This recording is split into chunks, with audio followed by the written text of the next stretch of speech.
left-hand side of the map, in the red, playing the Abbasid dynasty, it is Kasva. And I have not seen Kasva before, guys. Let me know if you know Kasva. So if you're on the chat, if you do know this player, just tell me. I'm very curious as to whether you have actually seen Kasva before or no. And I'm not really sure where the game he comes from even. So it's very interesting to me to see what exactly he is able to do. You know, being this kind of less known player for sure. Maybe he's like maybe he comes from another like age title. Maybe he's like from Age of Mythology or something. That's a very turtly map, by the way. So we should expect a very long game once again. You know, Kasva on the Abbasid and TaToH on the Chinese actually playing on this very, very defensive hill and dale over here. It is going to be a lengthy matchup, I believe, because like again, this map is super turtly. It just promotes going late game. It just promotes getting those very high tech units. And I think Chinese thrive in Imperial Age, right? They're like very strong overall. Okay, is he like very good at AoE 2? Because this means we have 2 AoE 2 pros then. That's very good to know. That's very good to know. So anyway, we have a standard opening once again. No need to cover that, I believe, right? We have those villagers going into gold. Abbasid dynasty probably wants to get a very... Oh, that's a very nice position, by the way, because he can mine both stone and gold from the same mining camp. So that's very convenient for him. On the other side of the map, we have just gold being mined from TaToH. I know who TaToH is. The question is, like, I have not seen Kasva before. I have not seen the name. I did watch, like, quite a few of the tournaments of AoE 2, and he never actually came into my radar. And I did hear of TaToH because he has been like consistently a very solid performer, right, in AoE 2. Hence the question. So anyway, House of Wisdom going up. That's not the mistake that one of the players made before. I think it was like the Black Widow, I think, forgot to get this. Oh, he's top 20. Awesome, so that's why he's here. So that's actually interesting that all those players who are making it... I don't think we have a single surprise, actually, in this tournament, right? All those players who are at the top in AoE 4, they were AoE pros or StarCraft 2 pros before, or Age of Mythology pros. So all those guys, I think with experience that they have as well, are just going to kind of prevail. So now the Chinese are going to start going with the Barbican of the Sun, and this is a very nice defensive structure, but I'm not really sure if you need this if you're playing on this map. Because you can just wall up nicely over here, and at the bottom, I guess, and you can just basically be safe. I don't know what it takes for you, you to get pushed down. On the other hand, like the second possible alternative, so the only alternative to this is rather inefficient, I guess. That palace is not really great, like you don't get that much out of taxing anyway.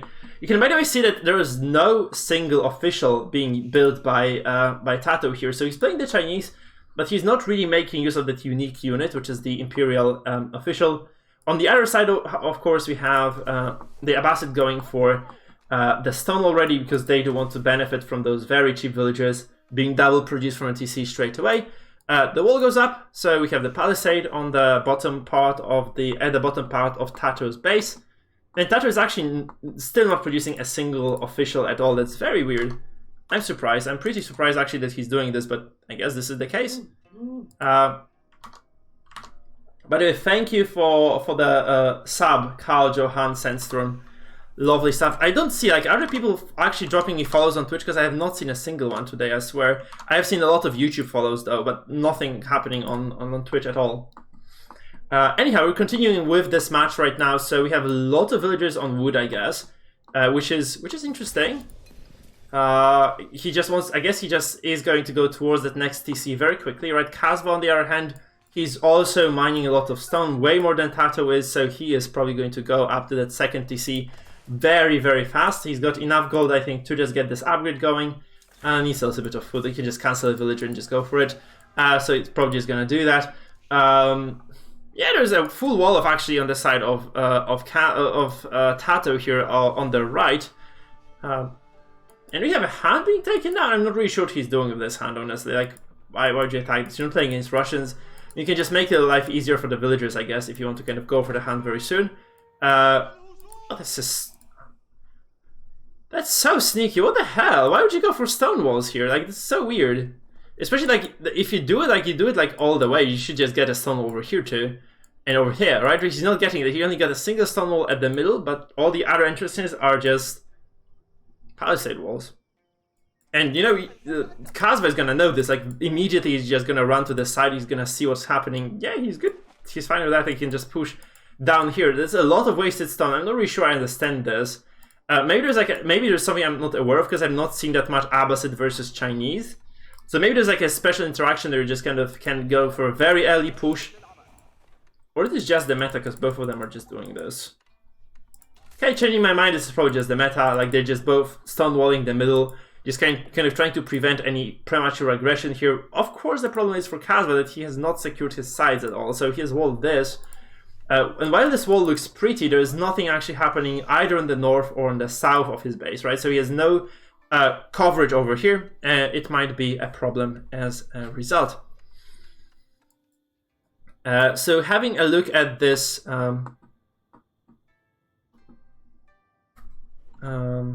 sorry, I just need to check something because I have no idea why, but maybe it's Restream just kind of not giving information about the Twitch chat because I would expect people from Twitch to actually talk a little bit. And I have had zero feedback from Twitch for the last like 2 hours or something. We have 35 viewers. It should be very different, right? It should be like basically Twitch and so if you guys are on Twitch, I'm not responding to you. This is because I don't have that on my chat yet. So we're just gonna go to my. No, we only have one viewer on Twitch actually. What the hell?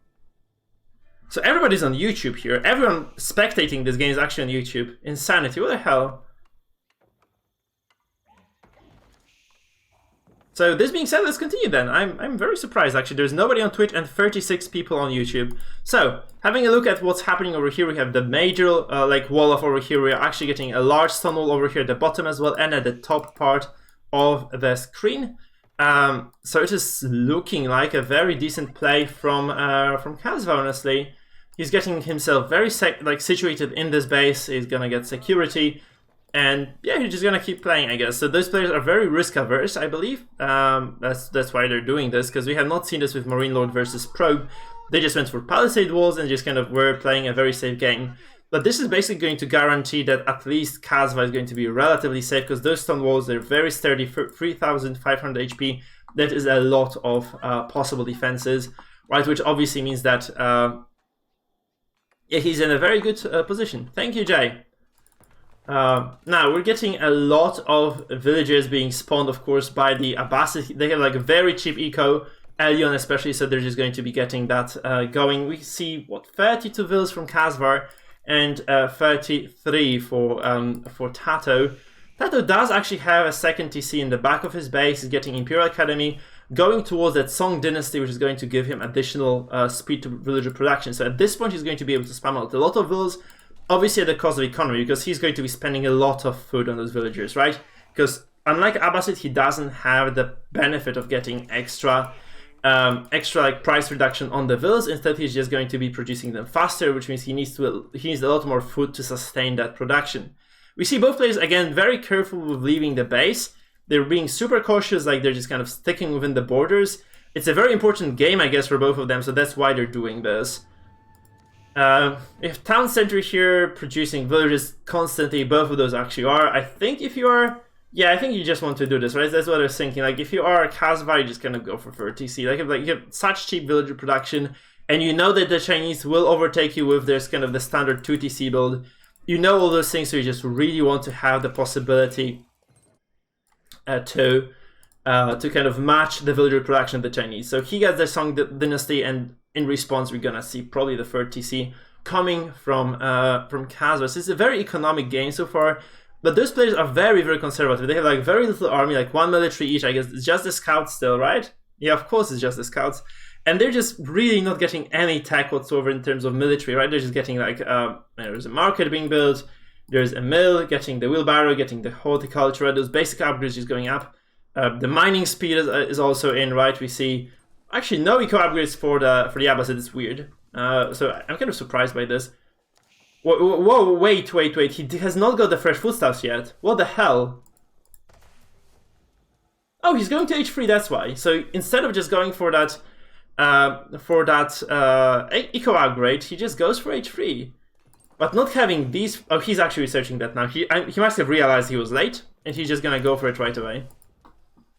So yeah, he's just gonna get that. He's gonna get a barracks as well. So we might see some aggression, by the way, coming from this Abbasid player actually, because TaToH is really far away from being able to age. TaToH needs a decent amount of food and gold, right? Still 200 gold, 500 food before he's even able to start aging. He's obviously also mass-producing villagers, which means that the Abbasid is going to have the head start into the next dynasty. Sorry, to the next age. And he also obviously invested quite a bit into this. That's 400 food, 200 gold. That's a lot of money that you don't have this way, right?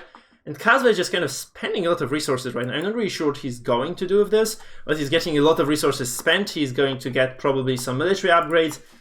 I would wager, right? Anyway, and he's just going to go out on the map and try to harass his opponent. He gets the gate as well on this wall. And yeah. Looks like that's it. Like, I thought there was gonna be more, but it's just the barracks. Okay, second barracks comes down as well.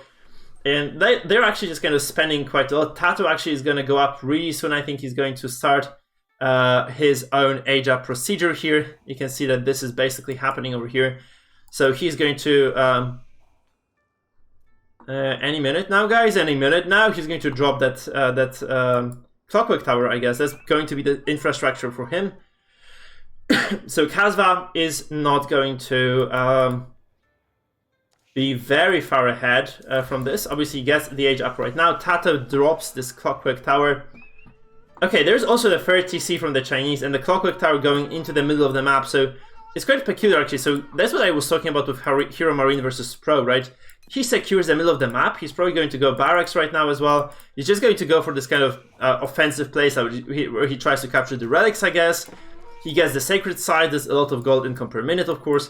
He's going to just generate a lot of resources and get ahead this way. Now, this being said, you know, Kasva is in a decent state actually. He's making men-at-arms, like kind of chilling right now with those, you know, nasty scimitar units, and yeah, he's just going to probably just go tech up a little bit as well. There should be blacksmith as well dropping and researching tech. He's gonna go for fitted leatherwork, probably like iron undermesh later to get those defensive upgrades. And also the economy should be boosted relatively soon, right? He should be getting some extra. You can see there are lots of idle villagers though, so it's actually not good for the Abbasid. He should be going out. I'm very surprised he hasn't actually got to this place, for instance. There's like berries over here that he can harvest. There are berries over here outside of his base. Again, very safe to go and get them. So I'm not really sure if he's actually like confident in his play, right? We see two Spriggles actually, Springles actually being spawned here by TaToH. So he's using that clockwork variation, but I'm sorry guys, I'm so tired. So you're gonna get that clockwork variation of those Spriggles, and he's going to just emphasize this offensive playstyle. So he's gonna get a couple of those palace guards. He's gonna get those clockwork tower units as well. He's going to have a decent artillery coming into this kind of final minutes of the Imperial Age, I guess. Final minutes of the Castle Age, because I believe those guys will eventually get to Imp. It's just a matter of how much damage you're able to inflict in between, right? So we have a few Spriggles as well being built by the Abbasid dynasty units, and we are actually going to see. I'm not actually sure what he's going to get to the House of Wisdom here. So we can get for the agriculture, which is gathering rate from farms, a very big deal. He's not going to go for that, actually, and he should definitely be getting some food upgrades right now. Look at this. He has horticulture over here. He has berries over here. I think it's a very big oversight, actually, on the side of Kasva, that not going for those kind of external bases yet. Like, he should be actually getting those, establishing some sort of a economy on the map right now. Because if he's not going to do that now, when is it going to happen, right? And we can see like there's a lot of kind of there's a stranglehold on this middle of the map coming from TaToH. So TaToH is going to control this rather well, and actually is going to have a decent control over the middle kind of segment of the map. He should probably just drop the monastery. I'm really not sure why people aren't doing this on those macro maps, because actually getting the relics, you have nothing better to do. Just macroing up, so you have so much APM as, you know, an AoE 2 player or StarCraft 2 player.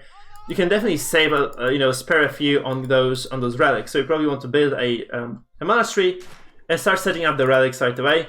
You can see actually we have a siege going up from TaToH though, so TaToH decides to go aggressive on this part of the map. He's going to send those MAAs forward. He's going to snipe a few villagers. That's a very good beginning of the fight for TaToH. He's also going to very quickly anticipate those Spriggles, so he's going to get a nice first shot.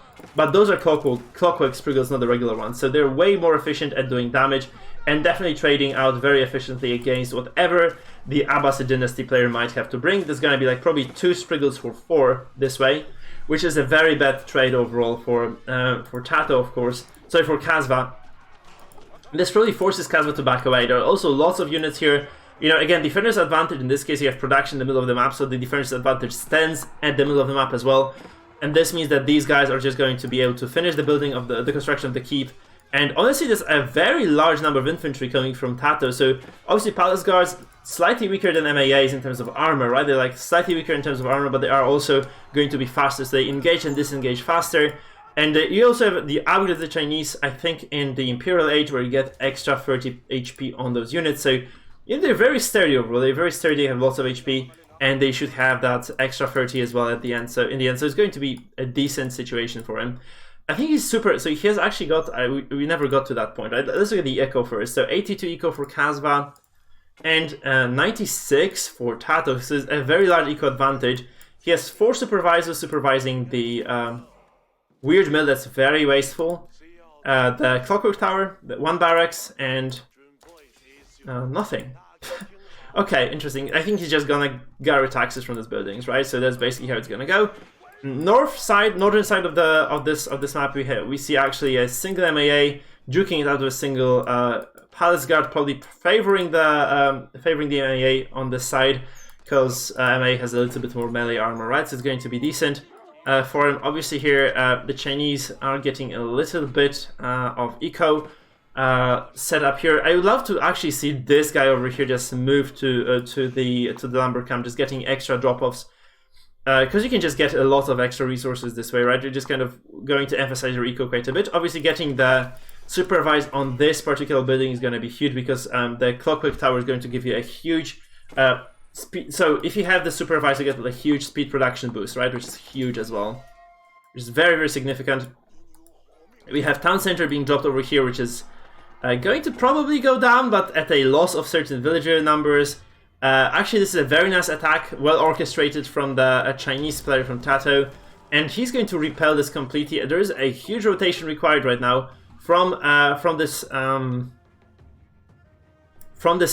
player to actually match those numbers. Actually, as well, we see that there is a sacred site being captured by TaToH. He's going to go for 1.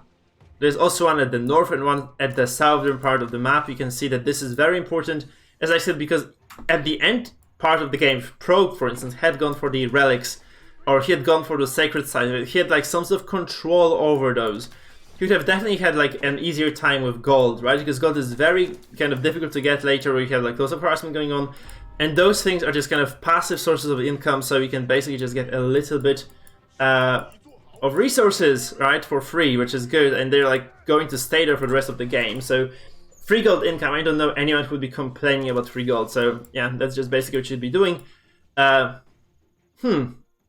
Question mark. We have a large attack kind of getting prepared by our Abbasid player, actually. So Kasva is setting up with 44 military supply to what Kasva has, which is 36, so he's setting up for an attack. He's probably just gonna try to go ahead across the map and try to siege this location, but let's face it, there is a clockwork tower, there are 2 nests of bees, there is also a TC. It's going to be very difficult to actually get anything done over here. And, oh, that's gonna be scary. TaToH is actually taking all those sites. So all those holy sites are just gonna go to those to TaToH now. He might even be able to just get, you know, this puts you on 10-minute timer, I think. Well, if we see a sacred site victory, man, it's gonna be amazing. I can't wait. But honestly, you just need a lot of stone to fortify all those positions, right? That's the problem. So you want to have a lot of stone, you want to have a keep over here, you want to have a keep at the top as well. And yeah, that's going to be the thing. Like, if you don't have keeps there, it's very difficult to defend all 3 positions at once. So it might be a little bit premature. Also, we see a keep being dropped here. That's a blue keep, right? So this is going to be TaToH's keep, actually, just very far forward. And we have the Rams actually attacking here at the very front row. So it's a very large fight, but honestly the Chinese have a very decent military advantage over here. Wait, was it supposed to be the keep by... It's Kasva's keep actually, it says over here at the bottom, I'm blind. So Kasva was supposed to drop a keep here, but he doesn't manage to. He actually gets slaughtered on the way in. Those two rams just don't do anything. And honestly, this is like very bad. This might be just a game-deciding fight for Kasva, or rather for TaToH. He's gonna get a huge advantage here. So setting up in the middle of the map of the keep, with the Clockwork Tower getting lots of artillery is going to pay dividends right now. So a defensive keep going down for the Abbasids over here at the south of the base. And we have, like, you know, obviously defender's advantage, lots of production, MAAs, very strong units, unless you're playing against like a very strong, I don't know, crossbow civ, I guess, then they're not that great. I'm honestly not sure what really deals with the MAAs that well, because they're very cheap, they trade effectively, and I have no idea what really kind of can deal with them very well. Now going back to our Abbasid player here, for instance, so let's have a look at what he's doing. So for instance, here we have Camel Riders shields who... that's not great, because we're not playing his cavalry at all, right?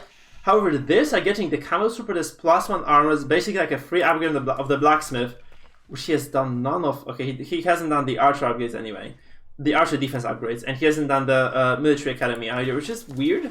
But getting this is actually quite good, right? That's, you know, a single Camel costs nothing to produce, and getting that is going to give you a decent boost to your armor. If you just can micro Camel a little bit, at least is going to be a small advantage, to say the least. Now, I'm wondering what exactly is going to happen with those relics, because nobody has been able to pick them up. The problem is, though, like, we have the timer, right? I'm not sure where it is. We don't see the timer necessarily, I think. Oh, here. Well, there is no timer at all. So we don't see how long it is going to be, but we could assume, right, that... am I blind, guys? Is there any timer available on the map here? Because I don't think so. But yeah, okay, he's gonna slaughter this, and he's just gonna take this position, right? He's just gonna capture this site, he's going to get some extra gold income as well at the same time, so it's pretty decent for Kasva. Okay, middle of the map, this is secured by TaToH, but this is gonna break the victory condition, right? This is basically just gonna break the victory condition. You obviously would like to have your own monk situated there just to get that extra advantage. Whoa, okay, that's insane. Look at this, there's a siege tower. So we're gonna go for a siege tower over here. We have lots of crossbows, actually, 21 crossbows, and a large number of palace guards just kind of going to climb this wall. And we have, I don't know why you're gonna go for a ram here. Why would you need a ram if you're just going to climb the wall anyway? I'm not sure if, like, Kasva, he might have not even noticed this because he's not sending any units towards the north. TaToH, by the way, while he's doing this attack, he also gets to the Imperial Age, so... Oh no! Because that's the scary part, because you're just using your enemy's fortifications to your own advantage, right? You have, like, this nice bonus +2 range, which means you can reach this very large wood line over here. So you get those crossbows on top of your enemy's wall, for instance. You also get a defensive bonus, so it's very hard to actually manage them anymore, right? Because it's really going to be a pain in the ass to kill them, because you get like a decent amount of defenses coming from those crossbows as well. You have so many of them, actually, 13 as well. In the meantime, actually, there's a small attack coming from Kasva at the bottom, but it's going to be easily repelled by those nests of bees. Kasva is actually very far behind because he has no resources towards getting... No, he's actually... Never mind. He's getting the... keep over here. He's also getting the next tech. He's going to go up to the next age somewhere else. I'm not sure where he's going to do this, but he's getting his age up over here somewhere. Oh, I'm silly. This is House of Wisdom. So he's just going to go for Culture Wing, which is going to be some extra culture tech going down for the Abbasid player. So he's going to age up just that he's slightly behind the Chinese. We have Tank Dynasty, by the way, being played. So did he just give up? Did he delete that? I think he produced enough bills. No. No, I think it's just a bug, right? He should be in Song. He should be Song Dynasty because he has the Imperial Academy and he should... Oh, he has the Barbican as well. And Tai is the baseline dynasty. I'm kind of surprised here. Okay, let's focus on what's happening here. So we have crossbows on the wall here, actually, and the wall falls. So they drop down. Oh no, that's kind of unfortunate. Oh, that's big. That's a big mangonel shot, by the way. So those crossbows are gonna walk up. They're gonna take another mangonel shot before it dies. Maybe? No, it actually doesn't fire. You have a siege going on. Actually, this is a full-on siege at the northern side of the base of Kasva. Whereas Kasva is actually trying to attack his enemy over here, so he slaughters some villagers, and that's basically that. However, the real problem is that there is a large force of the Chinese units at the bottom, and there is nothing that can really address it well. Like, there is very little that can be done. And those are generic but strong units. They're like Palace Guards are also elite crossbows. You can basically estimate that we'll have like lots of elite units coming down very soon as well from TaToH, right? Because TaToH has a decent number of he has a decent advantage in terms of like reaching the Imperial Age, right? So he's going to be pretty much ahead in terms of those military upgrades. We see probably there's going to be an elite upgrade coming down from TaToH, sorry, from Kasva onto those knights. There would have been no other reason to get them in the first place. So there is a Mangala as well, so it's going to eventually be cleaned up, right? This does a decent amount of damage, though. This round is going to kill the keep, so defending this becomes quite a pesky issue, I guess. So it's not going to be easy, at least, to set up a defense. Also, if a small raid over here, there are lots of those MAAs. Actually, I have not been paying attention to this part, but there was a TC here, and it went down, so there's like a two-pronged attack. Actually, I was not paying attention to that attack here. But we have two bombard cannons also sieging on this keep, and honestly, bombers have such high damage as Chinese that you're just going to be doing a massive damage to every single shot. I'm not sure where the university is. I would wager there is one over here, yeah. And you can just invent, you can get a lot of those upgrades, honestly, as the Chinese, to improve your cannons, your artillery. Anything that really uses gunpowder is going to be really strong all of a sudden if you get those upgrades. And you can see that he's basically just destroying the structures here. Those bad boys have 200 for siege attack and plus 340 against buildings. That's insanity, man. Those are, by the way, those are clockwork bombers, right? So they're very strong versions of the regular ones. They are exposed right now. You should probably just pull them out, but yeah, they've already done so much, actually. Have they just one-shot popped the Spriggles? Looks like it, yes. And you have those two clockwork nests of beasts as well. They're just kind of attacking those Abbasid units. We have elite lancers, those coming to the rescue, actually attacking the backline of the Chinese players. So this is actually a very good flank, but it actually doesn't accomplish too much.